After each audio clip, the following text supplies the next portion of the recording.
कंजूसी में वो पीएचडी किए हुए थे। हाँ, घर में जब पूजन करते थे ना तो दरवाजा बंद करके लाइट ऑफ करके सारे कपड़े उतार करके बैठ के पूजा करते। तो उनके मैनेजर ने पूछा सेठ जी ये कौन सी प्रथा है पूजा की? बोले मूर्ख हो, पैंट पहन के बैठूंगा, बैठने से यदि पैंट घिस गया तो मैं उसको बचाता हूं कपड़े को। इतना इस स्तर के कंजूस। तो एक दिन सेठ जी अपने मैनेजर से बोले कि आज मन कर रहा है खीर खाया जाए। वो मैनेजर साहब तो नाचने लगे, आज किधर से सूर्य भगवान उदित हो गए हैं, हमारे सेठ जी खीर खिलाएंगे हम लोग को। बोले जी प्रभु खीर बने। बोले जाइए दूध ले आइए। बोले कितना ले आऊं? कई लीटर? बोले कई लीटर नहीं, 250 मिलीलीटर। बहुआ भर दूध बस लाइए, ज्यादा तो क्या होगा, बर्बाद नहीं करना है।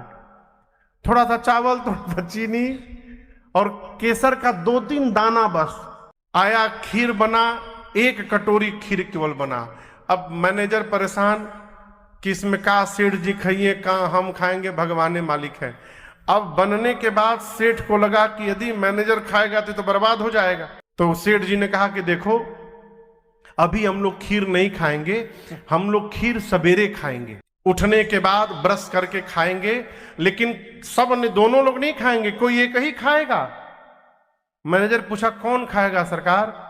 सेठ जी ने कहा रात में जो सबसे सुंदर सपना देखेगा वो सवेरे खीर खाएगा।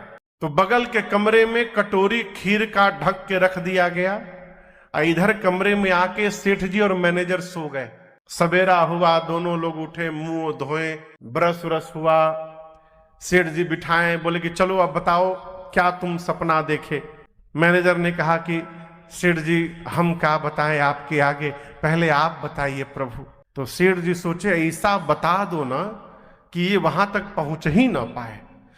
तो बोले हम क्या बताएं मैनेजर तुमको, हम जैसे सोए तो सपना देख रहे हैं, पूरे कमरे में प्रकाश ही प्रकाश हो गया, मेरी आंख खुल गई। मैं देखा तो साक्षात भगवान विमान लेके खड़े थे, साथ में देवराज इंद्र भी आए थे।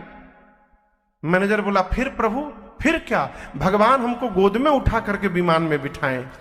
फिर गाड़ी विमान गया इंद्रलोक, भगवान हमको और इंद्र पूरा इंद्रलोक का दर्शन कराए। वो बाग, ये मेवा पकवान, ऐसा खाना वैसा खाना, वो मैंने सेठ अपने जाने में जितना बना सकता था बनाया। सुनाने के बाद बोला अब इससे सुंदर सपना ये क्या सुनाएंगे? बोले मैनेजर अब तुम सुनाओ। मैनेजर हाथ जोड़कर बोला सरकार गरीब आदमी का सपना भी गरीब होता है। आपके सपने में तो भगवान आ गए थे, इंद्र आ गए थे। मेरे सपने में काला कलूटा मोटा तगड़ा आदमी पहलवान जैसा आ गया। बोला फिर?